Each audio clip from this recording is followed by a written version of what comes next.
lawmaking, no? And let the rightful agencies implement the projects. What are these rightful agencies?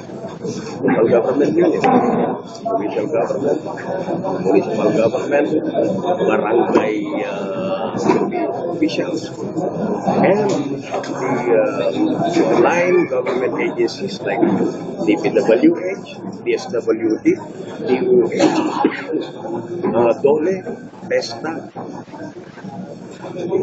DepEd, CHED.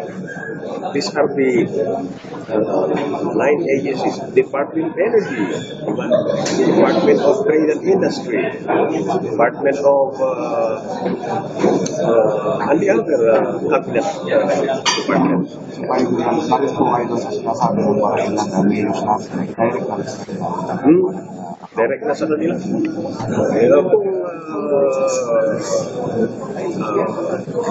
Kung para sa kanila. Pero mayroon din para sa mga like agencies, like national agencies. Pero din sinabi ng isang congressman na matinutin yung kanilang pag hindi gumagawa ng kanila yung naturang na pinag. Dadaan sa amin talaga yan dahil sa mayroon kaming power of the purse. Ang congressman, hindi talagang dadaan yan. Kahit na binigay mo na yung mga pitap namin for para, dadaan pa rin yan lahat ng mga budget ng national government. Because mayroon kaming power of the purse where the budget of the government passes through various stages. With the general appropriations bill, and then the general appropriations act eventually will become a law to, yun ang proseso. Yung budget ng lahat ng ahensya dadaan sa amin. Yun ang batas. Kaya dadaan sa amin. Pero the implementation, it's implemented by the rightful agencies. Di ba?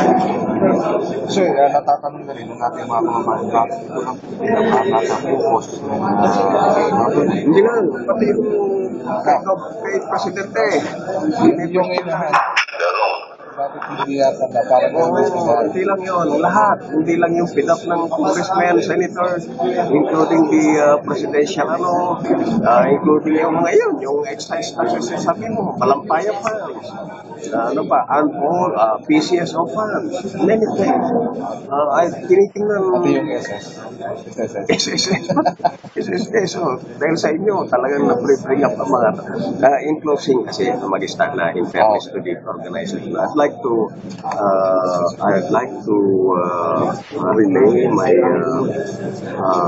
appreciation to our people of Pangasinan, particularly Second District, for their continuing support. Basta assurance ko sa kanila ay in Second District, I want to make sure that all projects of government will be properly implemented as we have done so in the past. So all projects now and in the future will be properly implemented by way of us congressmen exercising our oversight functions and responsibility. Kami ang magpapasa ng budget ng gobyerno in the form of General Appropriations Act. At kami rin ang magmo-monitor on the rightful implementation and compliance of all these agencies na binibigyan ng Kongreso ng budget. Malinaw yan. PDAF, all items pertaining to pork barrel PDAF are already deleted in the 2014 national budget period. Thank you very much. Thank